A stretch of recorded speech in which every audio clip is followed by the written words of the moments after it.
But first, a viral video showing a content creator on the old River Niger Bridge exposing empty holes where structural bolts have been deliberately unscrewed and stolen is also sending shockwaves across social media. His question is the one everyone is asking. With checkpoints on both sides of the bridge, how is this still happening?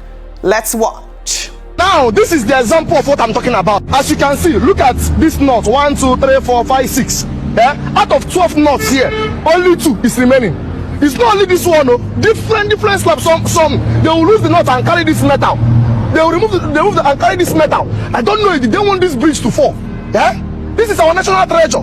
Please, therefore, there is a security agencies here. There is army there. There is all the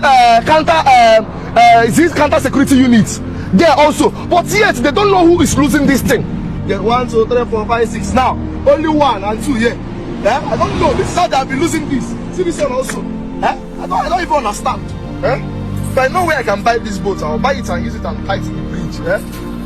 The knots that have been taking it from one boat to another. Now, as you can see, this is how this thing is. This is how it is normal. Compare this one now to the other one I showed you guys. You see, this one knot is still complete, but some others, they don't have this. And some, they have lost the knot already. I don't know what happened. This place now is covered like this before now. It's covered like this before. But I don't know what really happened here. Is it that did they lose it or they did not put it there at initial time? Even this pathway now will no longer walk here. Show them. Do you understand? So please, they have not maintained this bridge for so long. Now you can no longer see asphalt now. This is only stone base. This is only thing you are seeing, stone base. This is the stone base of the bridge. No more asphalt. Please, therefore, please come and help us. Come and help us renovate this bridge. This bridge is going down by the day. It's very, very dilapidated. I don't know if those Aboki people are the Hausa people. I don't know if they want this bridge to fall because each metal in this bridge, this is how they will be removing it one after the other. One after the other. Please, let's come and inspect this bridge and do something in this bridge. Well, this is not scrap metal theft. These are heavy structural bolts holding one of Nigeria's most critical bridges together. A bridge that serves as the main connection between the southwest and southeast, with thousands of vehicles, trailers, buses, and commuters crossing daily. This is a disaster waiting to happen. While the Minister of Works, David Umahi, has since responded, describing the situation as dangerous and frightening, saying vandals who previously removed expansion joint materials from the bridge have now moved to an even more dangerous act, removing the metal bolts that bind the bridge's structural strength together. The minister has directed his engineers to move in immediately while appealing to the public to help protect national critical infrastructure. Good morning, Dr. Abati. Good morning, Ayo.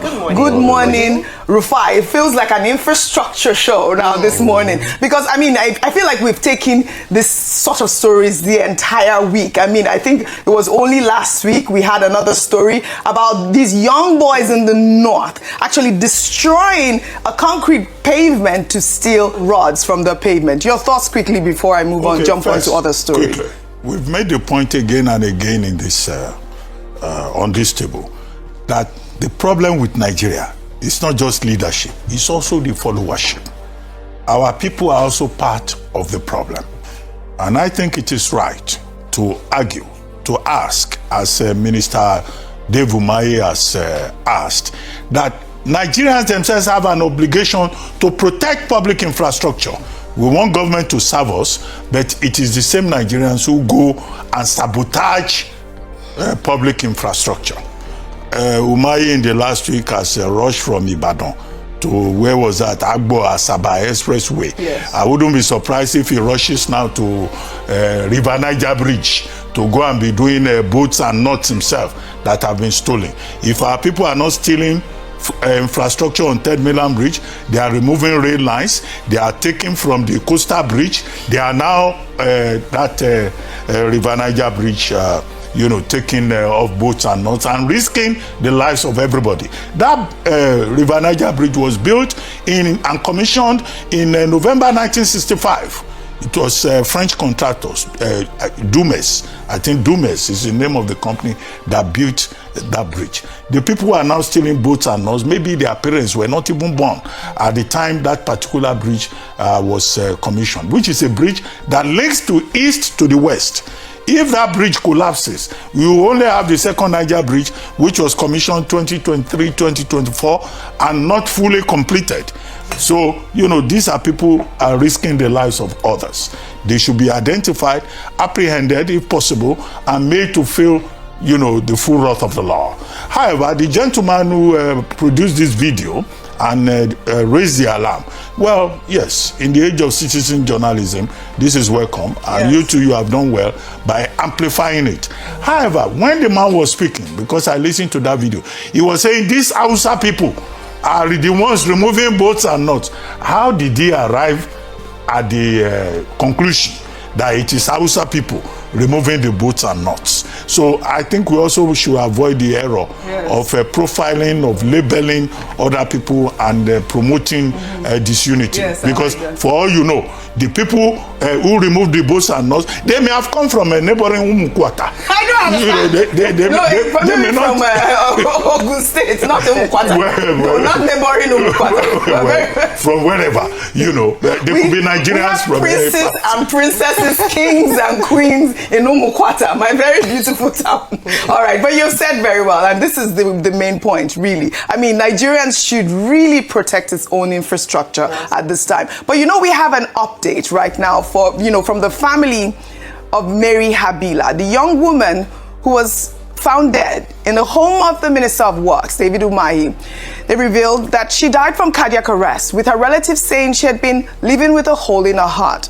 Ayo, the revelation came in her burial program, which took place on Friday, and it comes after her death sparked widespread concern and questions about what really happened. According to her family, despite medical care, her condition became critical despite treatments and prayers. Your thoughts? May her soul rest in peace.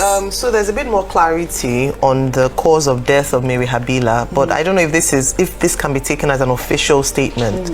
I say this because we all know what happened following the death of Mary Habila, the sad death of this young woman, and I think what made it take on national interest was the situation of where it happened in the residence of a serving minister, and what people had called for was at least the coroner's inquest into what happened. Beyond just this issue around, or maybe there's hanky-panky involved, or it's a case beyond, its suspicious circumstances, it's also an opportunity for us as a nation to learn around the causes of death in other parts of the world. When a young woman like this, yes, even though she might have underlying health conditions, when a young woman like this dies suddenly, it is almost immediate or automatic that there would be an autopsy done. Autopsy is not just to ascertain any wrongdoing. It's also an opportunity to learn, to understand why, because until an autopsy is conducted, you cannot say for certain 100% that this is what killed this woman. You can have an underlying issue or health condition and something totally different might be the immediate cause of death. It's an opportunity for medical learning, and I believe that as a nation, it is something that the law should embrace a bit more. When there are deaths like this of a young person, we should investigate further. The family have said that they're at peace. They've said they've buried her, and perhaps they want to close the case on this. But I want to say that for the future in Nigeria, no one should hide away from investigating. I know there are cultural stigmas and taboos around opening up dead bodies, but this is an opportunity to further our learnings and ensure that we leave no stone unturned. It's quite sad that in this case there was no opportunity to do that, but I hope that in the future we'll have cases to do that around interesting and specific cases such as this. All right, I'm getting reports that the autopsy was done at a general hospital, so autopsy had been done. Because there was a rush. I was like, the autopsy was done, and it was because what the report was saying was that the family said in the burial program that she had a hole in her heart. Right. And I recall that there was a lot of controversy around the rush, the burial being rushed, the secrecy shrouded, the parents saying they don't want anything to be done with their daughter or not. So I'd like to really check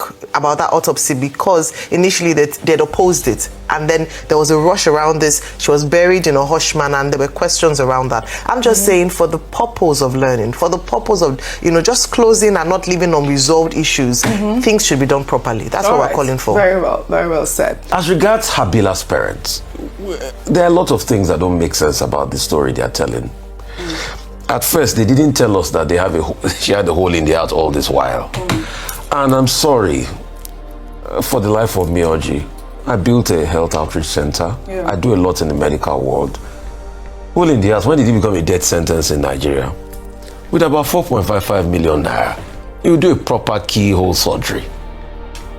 Babcock, but They didn't say that. and she was working all these years. They couldn't afford it. They should bring in a medical report that showed that she had a hole in the heart all this while. And she was close to the minister. She worked for the minister. So there was never a time she said, oh, minister, I have a health challenge. Yeah. Is there anything they could do about it? Then the next thing, they haggled back and forth as regards an autopsy. Yeah. Mr. Umahi was saying they should do the autopsy. The family said they don't want it. Then you now write a narrative that was killed by cardiac arrest. I mean, the state should have even taken over this case in the first place. That an autopsy was You done. get. Yeah, there was a call for it. So please, the right. state should even take up all this case in the first place. And so that we are not even here. There's been a coroner's inquest now. So let's even move on. But